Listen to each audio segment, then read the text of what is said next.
I'm just going to hand over to Michael, who can take you through Davis and Gilbert's perspective on this issue. Michael. Thank you, Paul. It's been a real pleasure, not just to be with you today, but also our 10-year partnership and our role in helping guide what started as the independent summit to the Entrepreneurs Forum as we know it today. Um, each year, for many of the 10 years, in anticipation of this summit, we have worked on a proprietary research project to, as Paul mentioned, provide detailed analysis of the state of the industry and trends as a guide for firms to put into practice best practices at their firms and look at what top performing firms in a given year have in common. Before we move to our panel, which is going to do, as Paul told you, a deep dive on diversity, equity, and inclusion, I'm going to do a quick overview of a much more detailed and robust annual industry survey and trends report that will be made available by Provoke to all of the conference attendees later today. So we're going to run through that PowerPoint very quickly and then kick it off to my partner, Jessica Cortez, and our dynamite panel, which I'm really very pleased to have share this hour of conversation with you. So we are going to essentially start with looking at industry trends.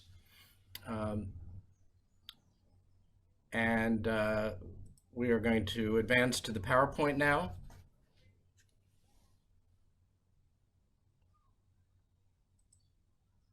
Okay, I see. Yeah, your slides are up. I'll be advancing it. Got it. Okay. So we have sent out and received responses from 82 firms, and this year 91% of them were from North America. Of the respondents, 44% had revenue in excess of 5 million. One of the interesting trends that came from this year was that many more firms than last year had a specialty focus. In fact, 65% of respondents had a specialty focus, contrasted with 35% last year, which described themselves as having much more of a full service orientation. So this is actually one of the things that we've seen both pre-pandemic and certainly in the midst of and maybe coming out from is an increased specialization, and we'll see what that does in terms of revenue and profits for survey respondents.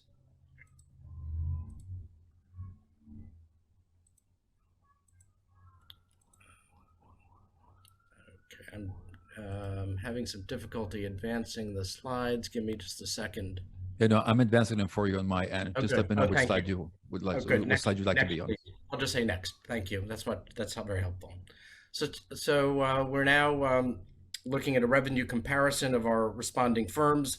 So a full 77% of firms predicted a revenue increase in this year, and that's dramatically different than last year when only 35% of the firms were predicting a revenue increase.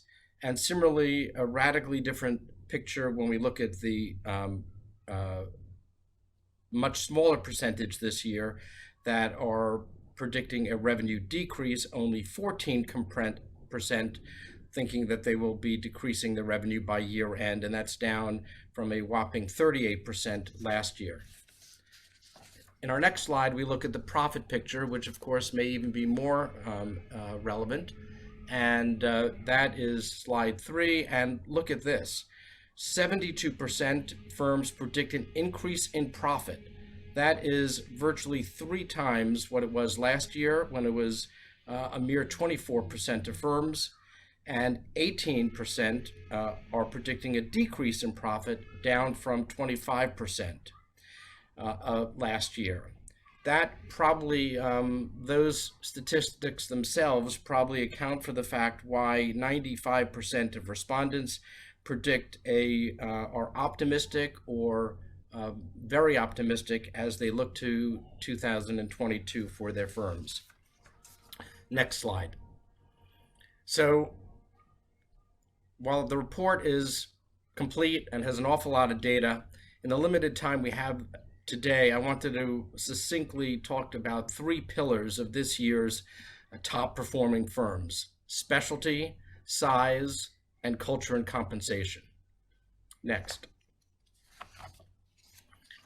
Next slide, please. Thank you. So first pillar is specialty matters. There are really some wow factors when we do a deep dive onto responding firms by specialty. And here are 5 areas that really outperformed all others: consumer, corporate financial, integrated, healthcare, and technology. And look at these statistics. 75% of the consumer firms increased revenue by more than 10%, with a very substantial 50% increasing profits by more than 10%. Corporate and financial is even a stronger picture, with a full 100% of firms that responded as corporate and financial firms increasing both revenue and profits, with a full 1/3 increasing profits by more than 10%. The integrated firms, over 70% increased both revenue and profits this year through September 30, by the way. That's true for all of these data points, with more than 40% increasing profits by more than 10%. Healthcare, 100% increased profits, with a whopping 75% or 3/4 increasing profits by more than 10%. And technology firms, 100% increased revenue by more than 10%, and more than 90% increased profits by more than 10%.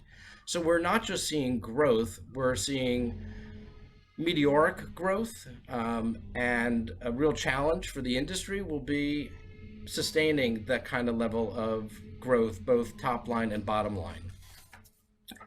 Next slide, please. So now we focus on our second pillar, and that is about size.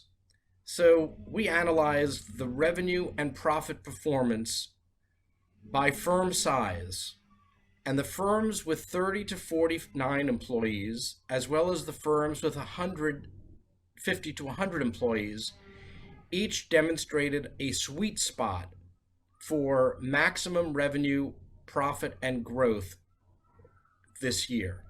And note, I'm not talking about individual revenue and profit, but growth or change over last year. Virtually all firms in both size categories increased revenue and profitability compared with last year. And when you look at the data more finely, what you'll see is that generally speaking, there appears to be an inflection point with, on average, a decline in the percent of revenue and profit growth, with firms on the one hand with fewer than 30 employees, as well as for firms with more than 100 employees. Now, that's not to say there aren't individual firms, both smaller and larger, that have grown very substantially this year, and recent announcements at both boutique firms and some of the behemoths bear that out. But when we look in the aggregate, we see this inflection point of the mid-sized firms having an especially good year. And that is going to relate to some of the other data we will see at the end of the brief slide presentation this morning of how that impacts M&A trends, with many of these firms in the sweet spot both now being buyers as well as being more attractive potential partners in acquisitions. Next slide, please. So here is the visual of both the revenue performance based upon firm size for 2021, putting into the visual what I just shared with you, And the next slide shows the profit performance based on size of firm. And you see the dramatic difference of what I referred to as the sweet spot in the 30 to essentially 100 size firm, 30 employee. Next, please. Our third pillar, and perhaps even the one that's most important and drives everything, is culture and compensation. And the report does an extensive dive on this pillar in and of itself, but let me just focus on three things in the limited time we have this morning before turning it over to the panel. First, in DEI, 2/3 of the firms that had top profit performance conducted a pay equity audit this year. And that's typically done with legal counsel so that the work product and analysis that's done is covered by the attorney-client privilege and allows the firm to then take appropriate steps once the pay equity audit is done. Second item on DEI is that of the firms that had top revenue performance, more than 40% increased their people of color staff by at least 5%. Not, hoped, but actually did increase their BIPOC staff by at least 5%. There is also in the report a full page devoted to individual and specific action items that were taken or not taken by individual firms. And I would invite you, when you get the full report, to spend some time looking at those specific actions, some of which will be discussed in our panel. The second item, if that goes to culture, let's talk about compensation. This statistic is really quite powerful. There is powerful evidence of the importance of a well-designed long-term incentive plan to motivate employees and drive top agency performance. A full 85% of firms with long-term incentive plans had increased revenue, and 90% had increased profits. So if there ever was an example of economics driving behavior, this is really pretty powerful evidence. The third and last item under culture and compensation I wanted to share with you is something that was the subject of one of the earlier panels this morning, and that's remote work. A full 57% of responding firms that increased revenue expected at least half of their workforce to continue working from home through the end of 2021. Flexibility continues to be key. Next, please.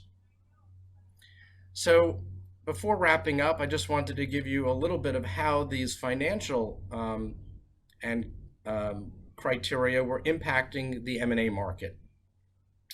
And this data is also, I think, really pretty interesting. So through September 30, there were 42 consummated M&A transactions in the industry worldwide. Now that, on its face, is 6 deals fewer than the equivalent 9-month period last year. But there are 3 important points that provide a much more accurate picture of what has been a much more sustained and robust current level of 2021 deal activity. First, already this month, including this morning, there have been now 12 additional consummated transactions. So this brings the total number of year-to-date transactions to 54, and it demonstrates a ferocious level of current activity, which is likely to continue through and beyond year-end. Second, there's been almost 3 times as many deals this year compared to last year, in which seller revenues exceeded 25 million at the time of sale, and actually twice as many deals consummated where the seller revenues at time of deal were over $10 million.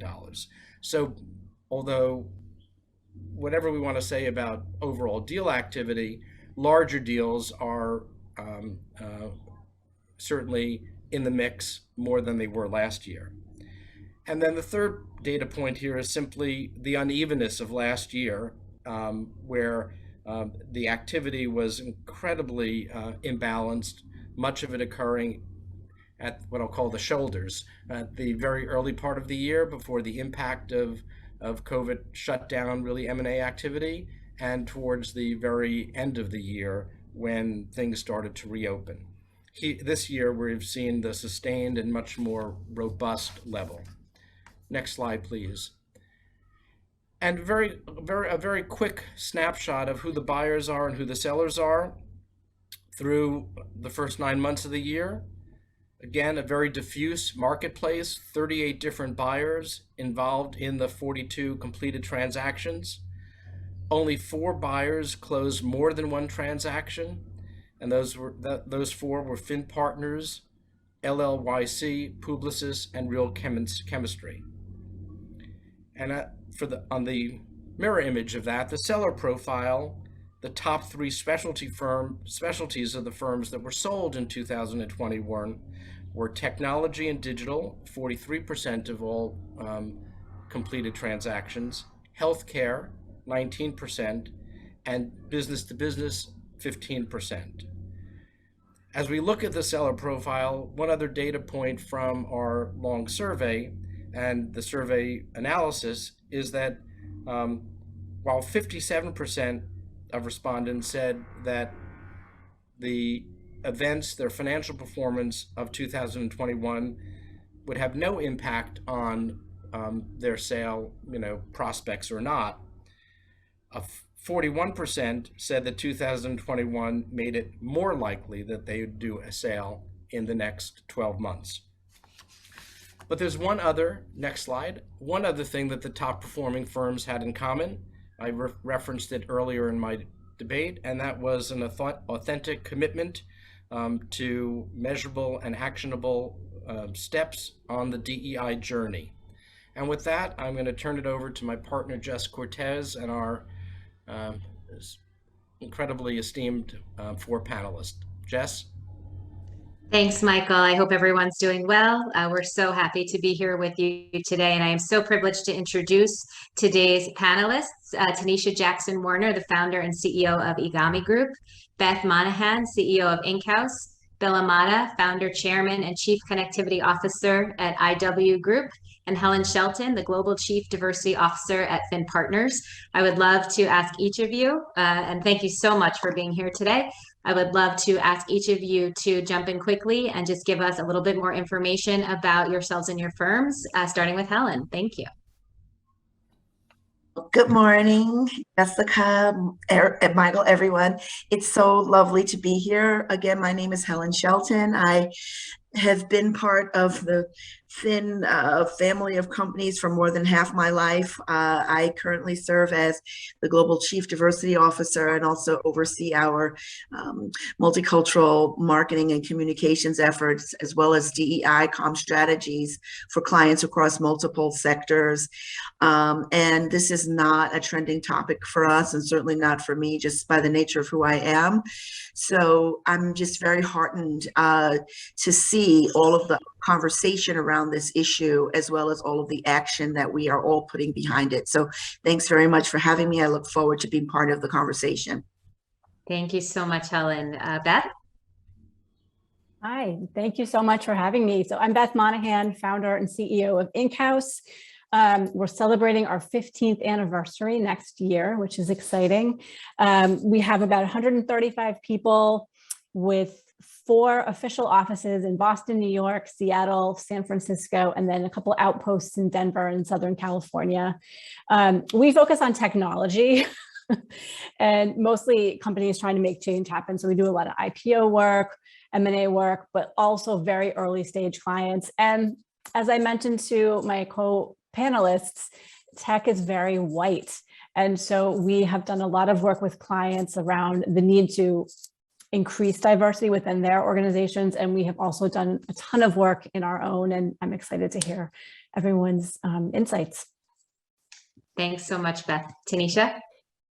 Hello, my name is Tanisha Jackson Warner, and I am thrilled to be back once again. I am the CEO and founder of Igami Group. Igami Group is an award-winning communications firm that's headquartered in New York, and we specialize in connecting companies and brands with diverse audiences. We've been doing so long before it was trendy. We have 14 years of purpose-inspired success. In terms of our focus areas, diversity, equity, and inclusion, brand strategy, planning, community and stakeholder engagement, influencer marketing. Those are some of our capability areas. And our clients, they range across a wide range of categories, including consumer packaged goods, the financial sector, health and wellness, lifestyle brands, and more. We have team members across the nation in New York, New Jersey, Atlanta, Los Angeles, Miami, Washington, and more. And we have recently announced a strategic partnership with Zeno Group. Fantastic. Thank you. And Bill. Hey, Jessica, thanks so much for having us.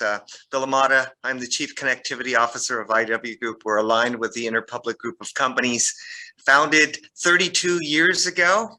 And so we're still going, focusing on the rapidly growing Asian and Pacific Islander markets, but also moving into the B2B space and B2C space even further in the LGBT communities and the other communities of color. So looking forward to our conversation.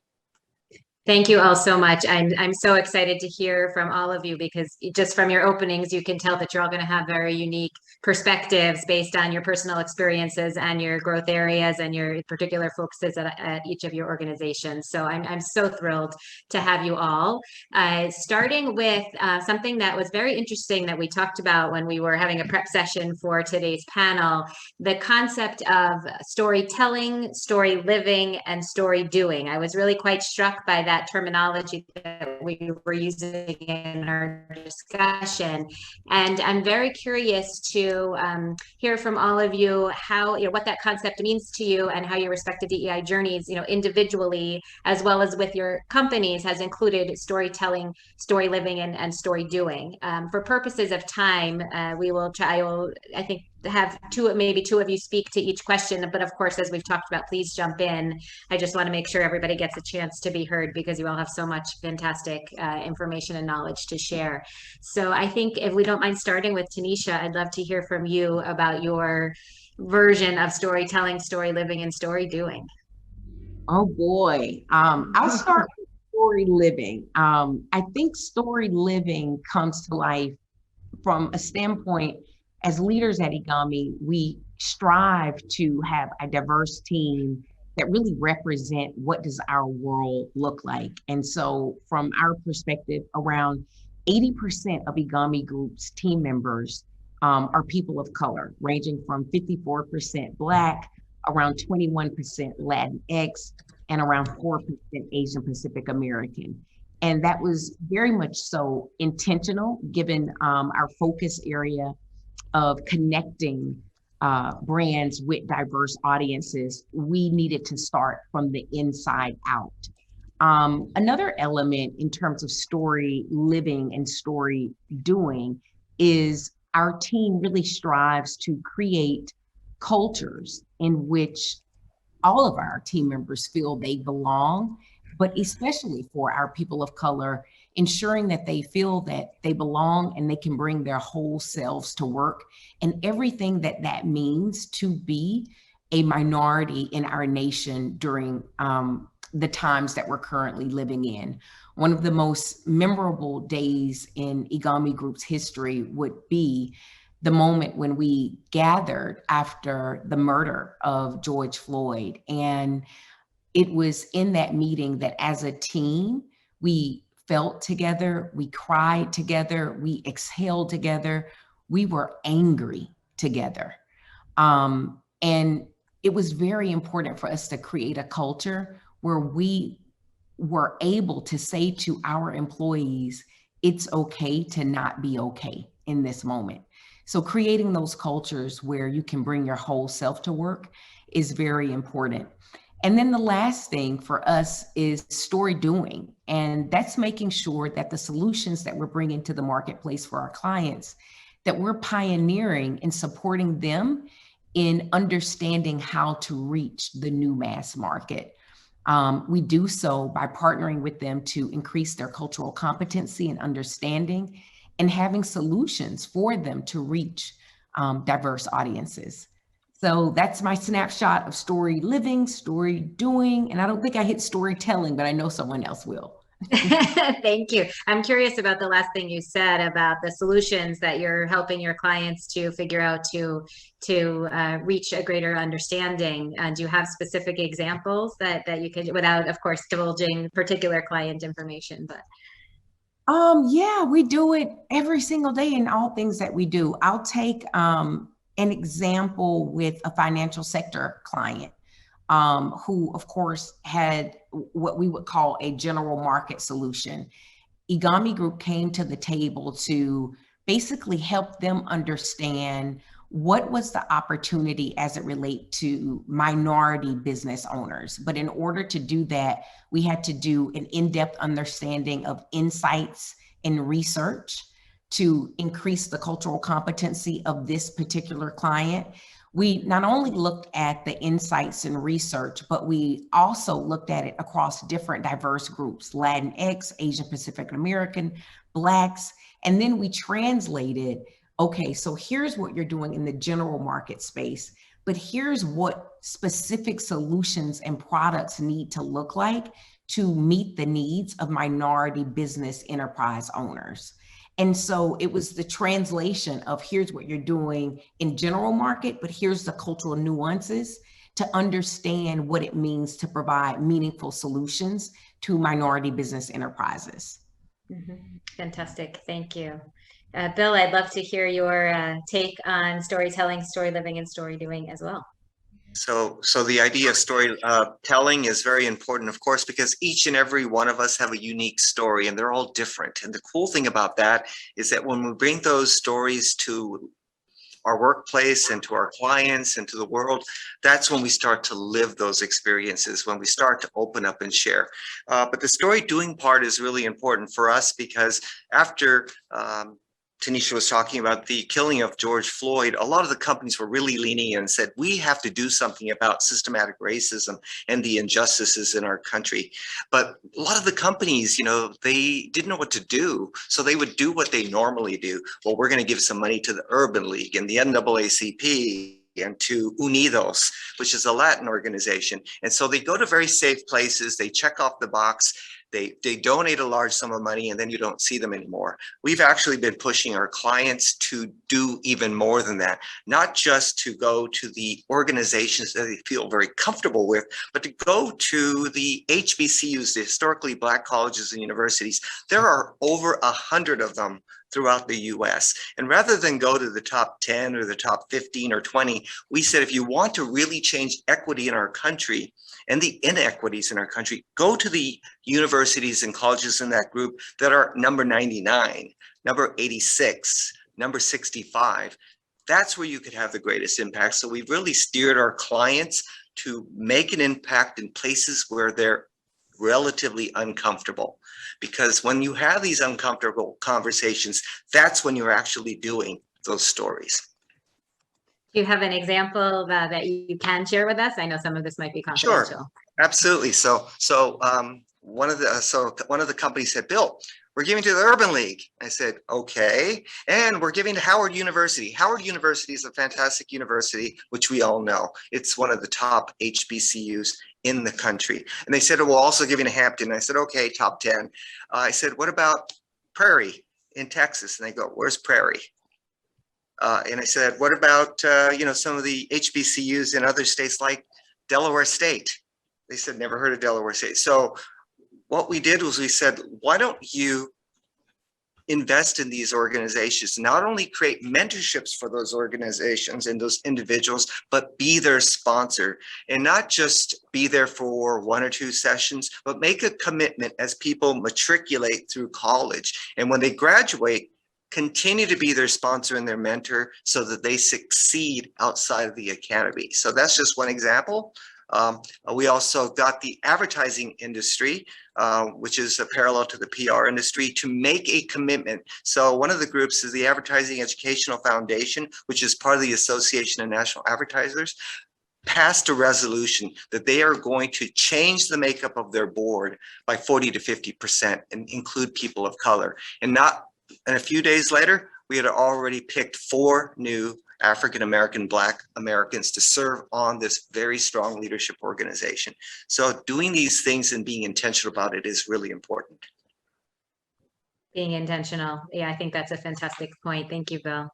I'm curious to hear Beth and Helen's take on what you can be doing and what you are already doing and what you recommend to be done internally. Tanisha was mentioning some of the programs that they have at Agami Group. I'm curious what you guys have at Finn and Inkhouse in terms of DEI efforts internally. You know, what is working, kind of what's not working. How do you make that feel authentic? Sometimes, you know, I've heard from clients, you know, people shouldn't just assume that I want to be involved in something because I'm from a particular background. You know, is that impacting? And so what do you feel is working internally at your organizations that, in case others listening today, you know, haven't tried it yet, this could be a great place for them to start. Beth, do you want to jump in on that first? Sure. Hi. Yeah. You know, I think the biggest mistake that we all make is assuming that is making assumptions, right? We assume that, okay, you're Black, you must want to be part of the Black affinity group, or whatever the group is. We make those assumptions, and to do DE&I well internally requires a lot more listening and a lot more assumption making than assumption making. And I think we started doing listening sessions. I do them twice a year. I do them with our BIPOC group, our LGBTQ+ group, and with actually every single level, where we just ask questions about how we're doing. And that has transformed how we interact with one another. But the thing that I found is that I sit at the top of an agency where I have folks who have the best possible intentions. They believe that they are all extremely liberal, that they are all inclusive, and those aspirations are wonderful and they help give us a foundation, but it also can blind us from seeing some of the challenges that we have. So we decided to focus on community building internally. And to do that, we focus on employee stories. So Bill, we were talking about storytelling, so we applied that internally. And I do think, Bill, you said something about discomfort being important, and it is so important. That's where change happens, right? We have to be willing to admit what we don't know. We have to be willing to admit that we've made mistakes. And we also have to be willing to really hear everyone's unique stories, because no one is the same. So we've hosted, we do a couple of things to help share our employee stories. We do monthly panels at a staff meeting where we get 4 or 5 employees and someone asks them questions about something difficult they've overcome, and also more fun things like who they want to have to dinner.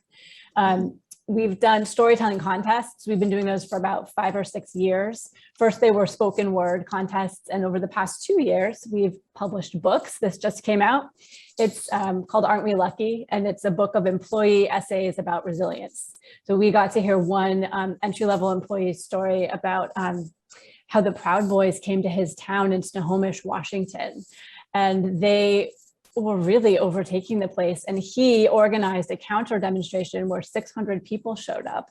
And last week, they just issued a documentary about the whole effort. But nobody here would have known that if we hadn't asked Drake to tell his story. And so anyway, that's really helped us come together. We have a long way to go, but it starts with viewing each other as friends and not as that person over there.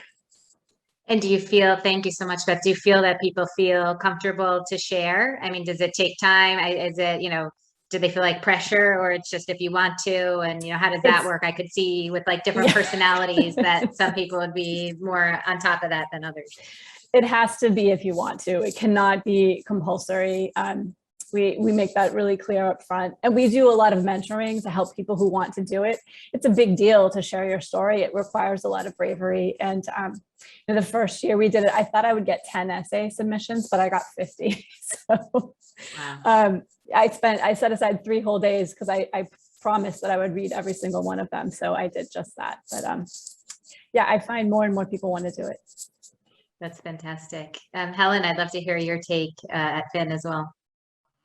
Sure. Thank you, Jessica. Yeah. So for us, it really comes from a place of authenticity and really wanting to create an environment for people to feel welcome and included. So, like I said at the beginning, at Finn Partners, you know, we've kind of since the beginning always had this commitment to diversity. And I always say that I was not in the room when Peter Finn decided that that would be one of the principles that he founded the firm on. So it wasn't like somebody was whispering in his ear and saying, be committed to diversity. But since that time, it has truly evolved. And even though from the outset we had this commitment, in 2020, it was the ultimate game changer for everyone. And so we actually launched a culture conversation series, and Juneteenth had already been a holiday for us. But what we ended up doing Juneteenth of 2020 was we just had an epic culture conversation where we had, you know, one of the professors, a leading historian from Hampton University, talk to us about the history of slavery and what it meant, and it was just amazing. So anyway, the reality is that it's important to have these conversations and to inspire people to get involved. So what we do is we have a Finn Gives, a volunteer action network that we actually formally kicked off for Juneteenth this year. And we decided to really support and focus on Black businesses in those markets that we have offices in. And that kind of kicked everything off. And so now the focus isn't just on those Black businesses, but wherever we have an office, we support Hispanic, LGBTQ, whatever diversity in all of its forms, we are embracing, and we are being accountable as well as authentic with it.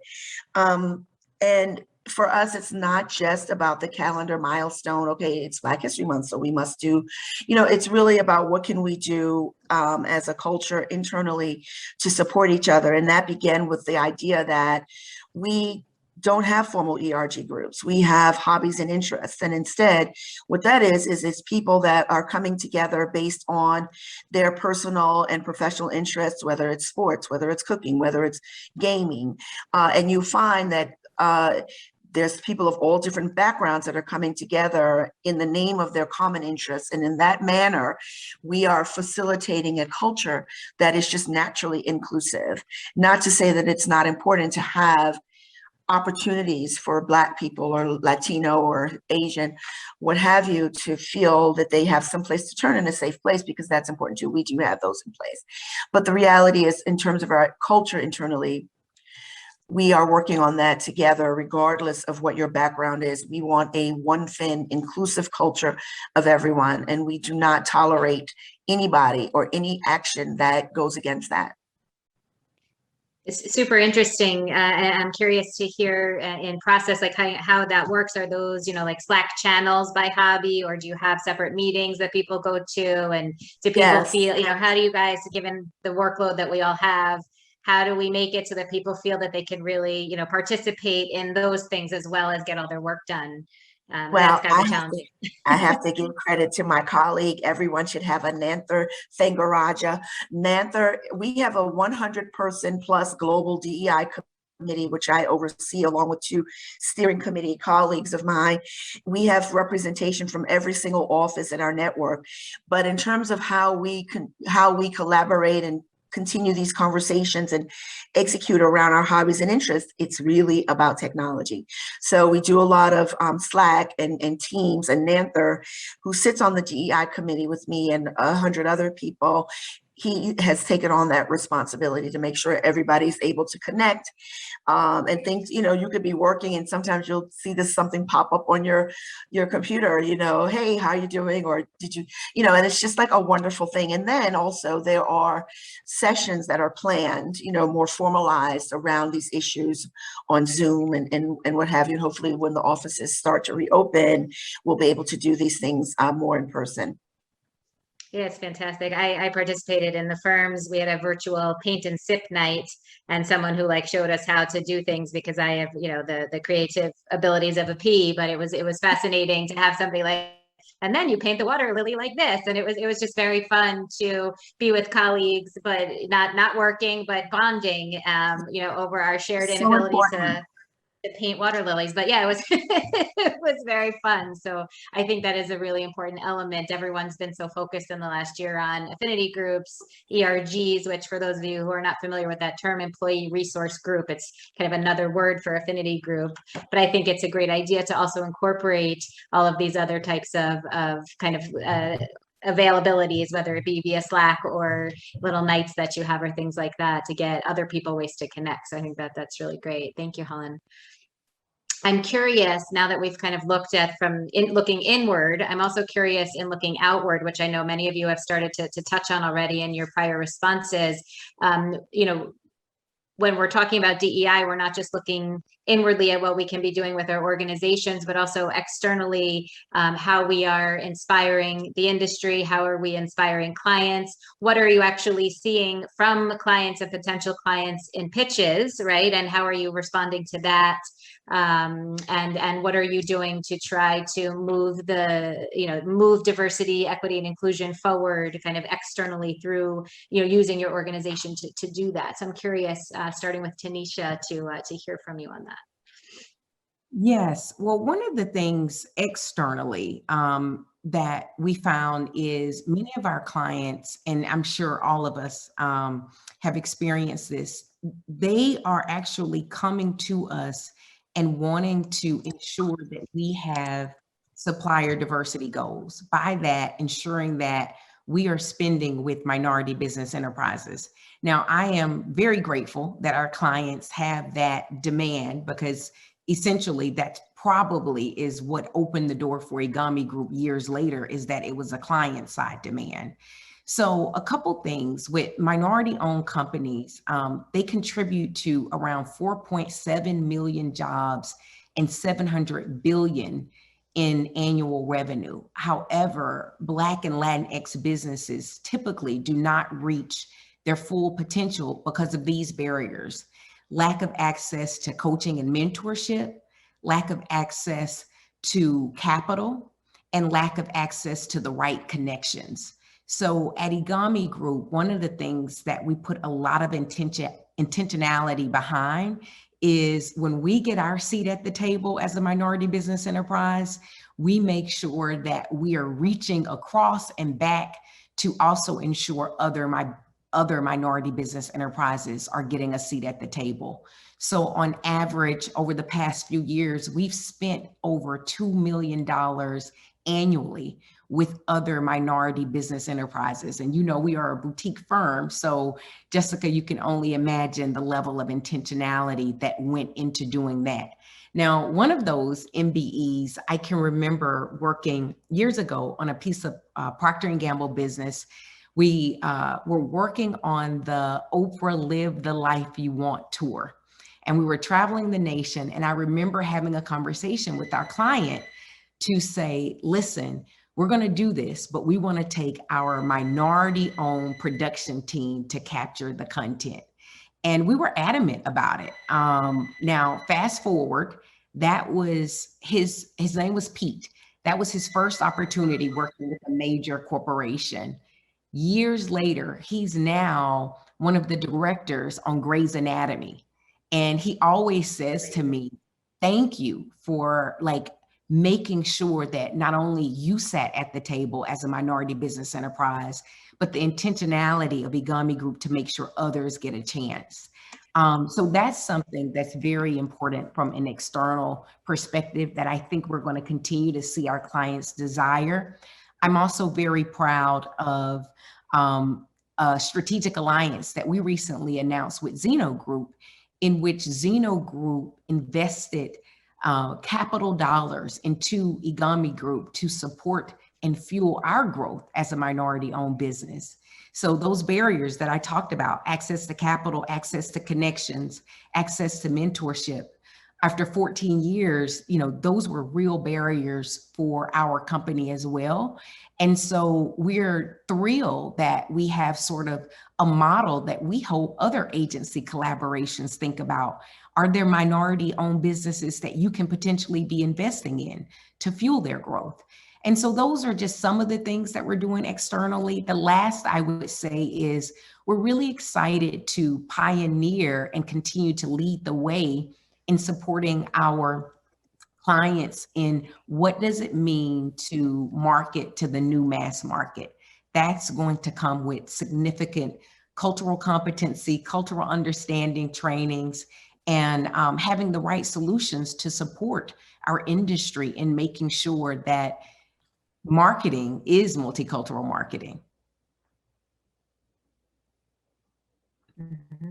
That's fantastic. I'm curious about, when you were talking about your connections to other minority-owned businesses and making sure that you support them as well. For organizations that kind of may not know where to start, that have the desire but not the know-how, where do you start? I mean, because it can be paralyzing. We want to do good, but how do we do it? Do you have any suggestions or recommendations of kind of where to start? Are there, approved, is there a list of recommendations? Are there organizations that try to partner groups together? Anything like that, I'd appreciate hearing.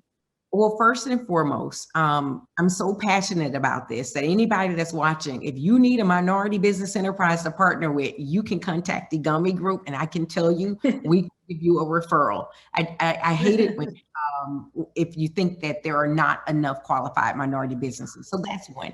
The second thing is NMSDC, the National Minority Supplier Diversity Council. This is a lead certification organization that's certifying minority-owned businesses, as well as WeBank is a good resource. Women Business Enterprise National Council, which they are the lead certifier of women-owned businesses. So those would be some go-to places to go to. But yes, very passionate. You can feel free to reach out to me and I will support you in facilitating some intros. I love that. Thank you. Much appreciated. Bill, you want to weigh in on this one? Well, I have a little different approach, but I support exactly what Tanisha was saying about what she's doing. We believe very strongly that we have to deliver on something that Booker T. Washington once said: if you want to lift up yourself, lift up someone else. And so we put a lot of energy into supporting community-based organizations, NGOs. So we're on 30 different boards on the board of directors, not committees.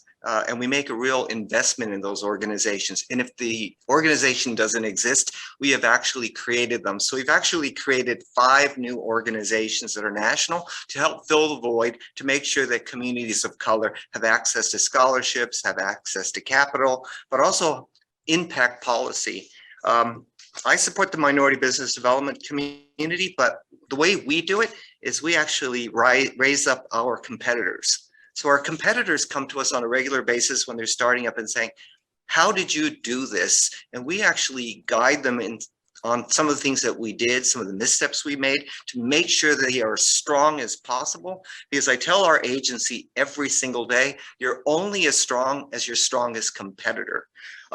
And I did want to mention that on the external side, we've been involved in a lot of pitches, and Agami was also involved, I think, in the same pitch. And after we pitch, we show the plethora of our people, the diversity that exists in our company. And before we finished, one of the executives stopped and said, I just want to commend you for having a very diverse team that reflects America, because the general market is you.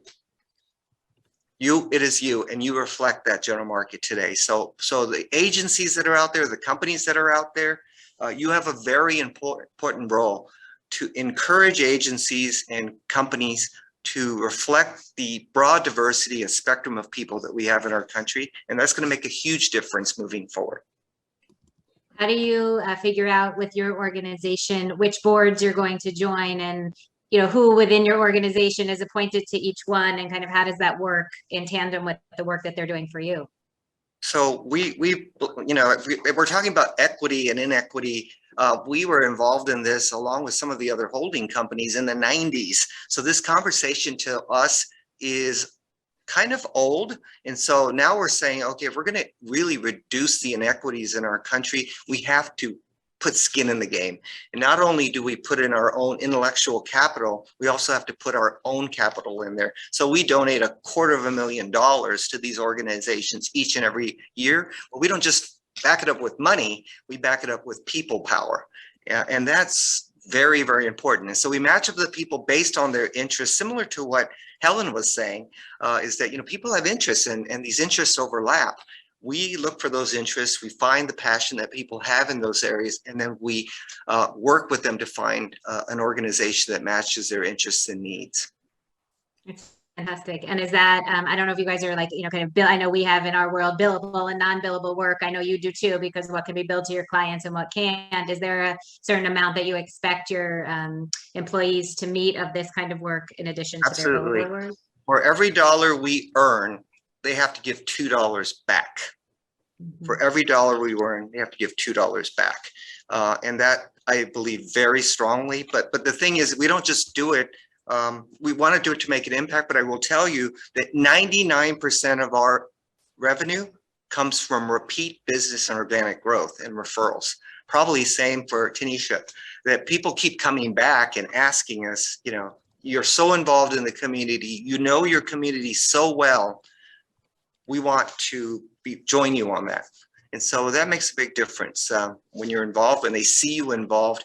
Those corporations that serve on these boards, they say, wow, your team is involved every time we think of Asia and your name comes up.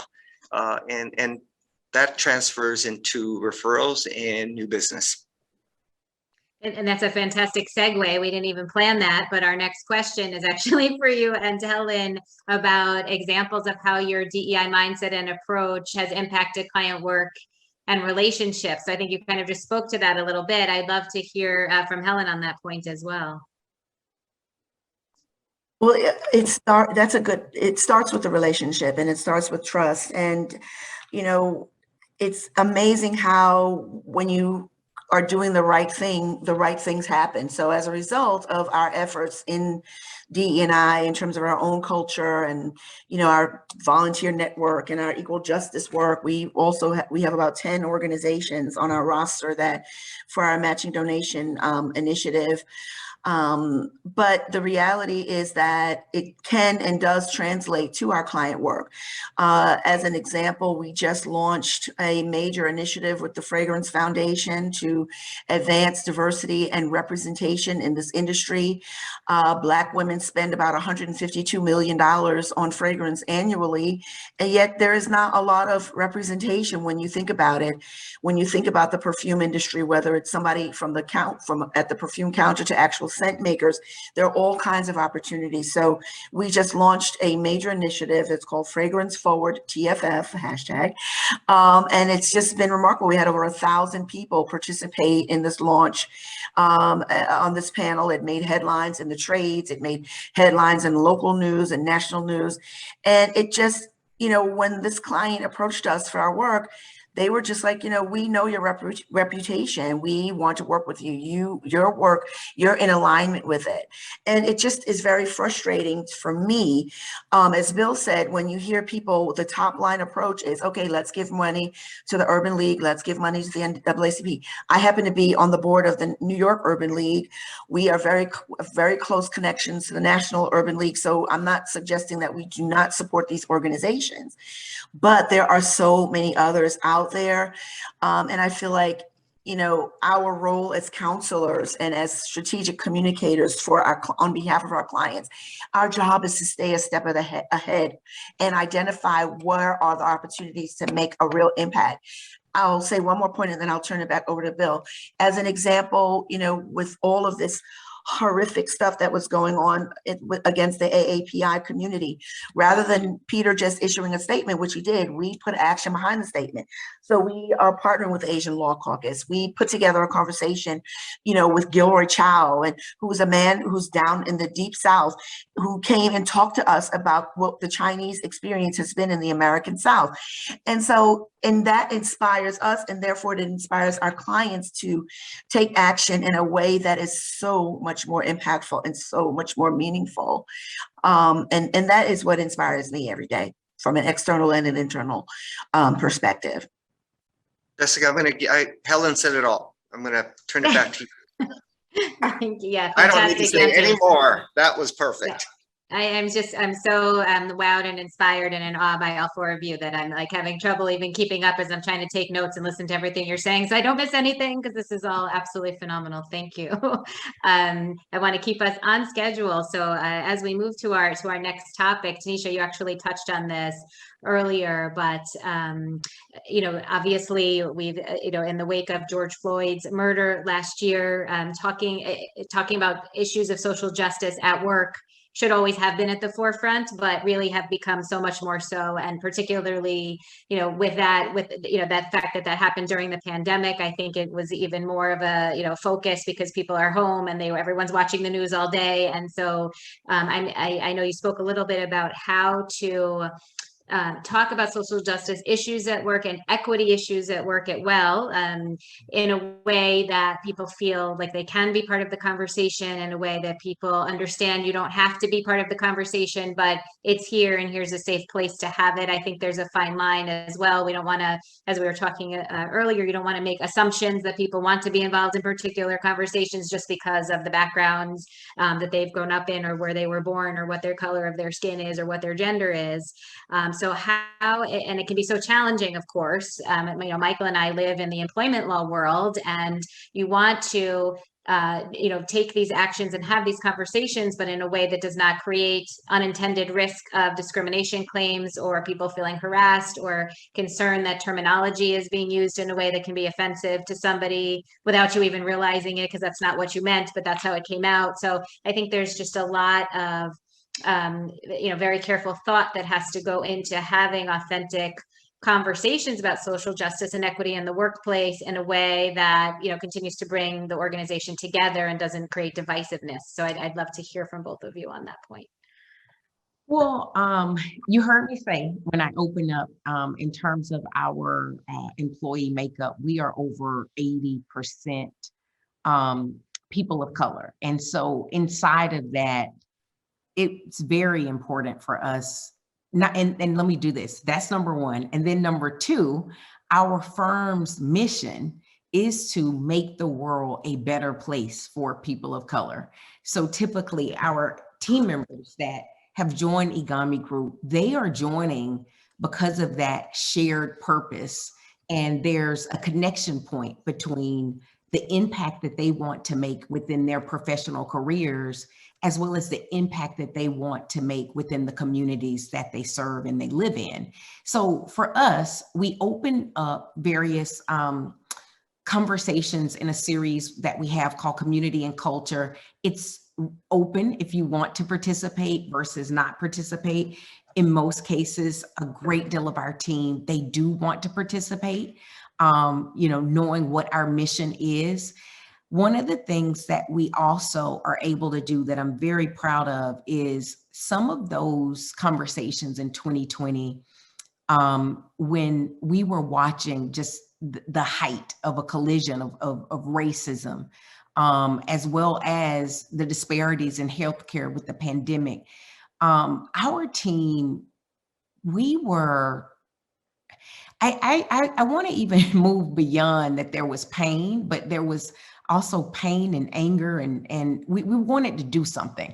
There was a day that I think we were all just pissed off, being transparent. And I remember in that conversation challenging the team to say, let's bottle up all of this pain in this moment and channel it into purpose. And out of that conversation, we created something called A Tale of Two Viruses. And we took an in-depth look at the impact of racism on people of color, as well as the impact of COVID-19 on people of color, and how we were being disproportionately impacted.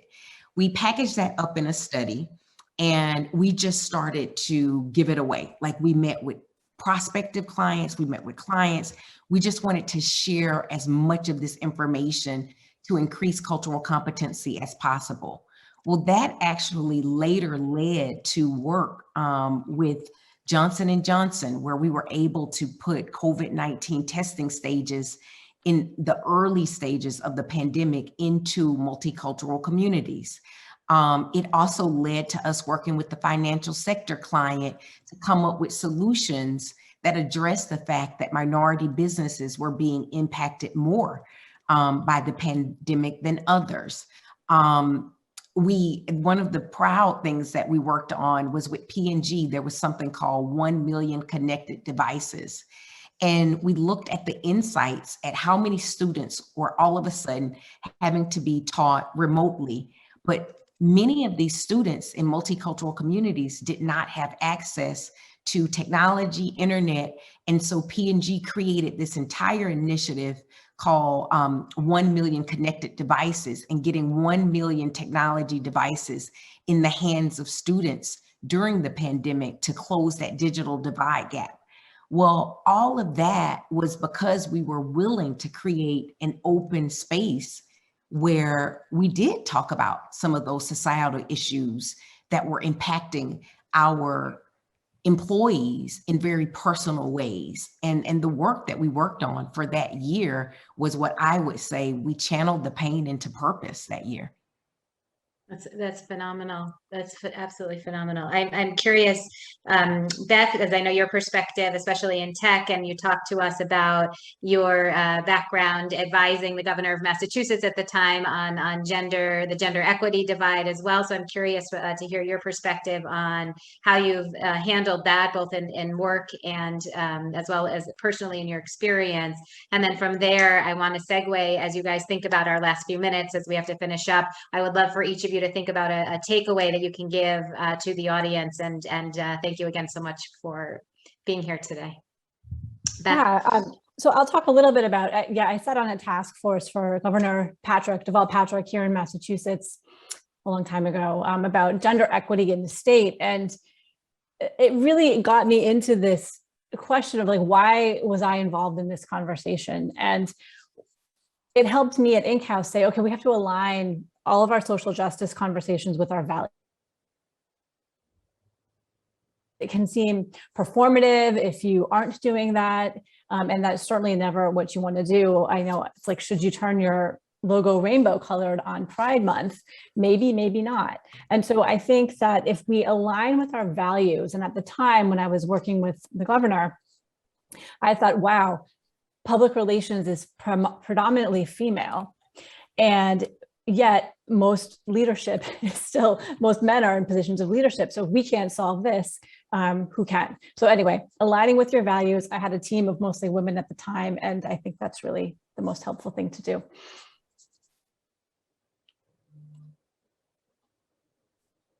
You're on mute, Jessica. Sorry, I muted. Okay, here I was trying to be quiet so I could hear you guys, and then I forgot to unmute. I so appreciate that, and I wish we had more time to talk about it. I feel like this panel could keep going all day, and we'd still be learning more and more and more.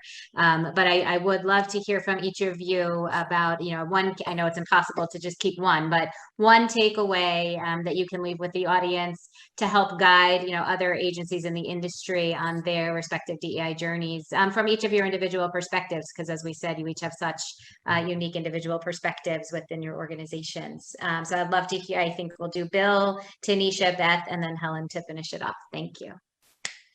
I just want everyone to know that we could all learn from one another in this journey for diversity, equity, inclusion, and belonging. And I always use this quote. I don't know what Latinx, Hispanic, Latino said this, but they have a saying, donde comen cinco, comen seis. If you could feed 5 people at your dinner table, you could feed 6. If you feed 6, you could feed 7. And I just want everyone to believe and feel that every idea that comes to your table is valuable, whether you agree with it or not. And we should always be open to having these conversations, even if they're uncomfortable. So that's my takeaway. Thank you. Tanisha? I would say be intentional to create a workforce from the inside out that is reflective of the world that we live in. Bill said, general market is the multicultural market. I love that when you said that, Bill. And so knowing that this is the case, add a level of intentionality to ensure that your workforce is reflective of that. And not only your workforce, but the solutions that you're bringing to the market as well. Thank you. Beth? Yeah, I would say to remember that there is no one way to do DE&I. There's the way that works for your organization, and that requires you to know your organization. Absolutely. Helen, you're gonna finish us up. You're batting Oh, cleanup. That's what I said, but there is no one size fits all approach. Not only from an internal perspective, but also from an external when we are dealing with clients. And the one thing that I say is, please, messaging failures exist because people do not educate themselves and they do not seek out authenticity. If that's my favorite word to use, is authenticity, because it is the one thing that will save all of us. It will help address inequalities in terms of getting access to information for healthcare. It just is the one thing that we all can do, is to be authentic with our messages, understand the market, and understand the consumer and the people that you are trying to reach with your message. I thank you all so very, very much for being here today. Fantastic panel, such an inspiring discussion, and we so appreciate your participation. Thank you all. Thank you.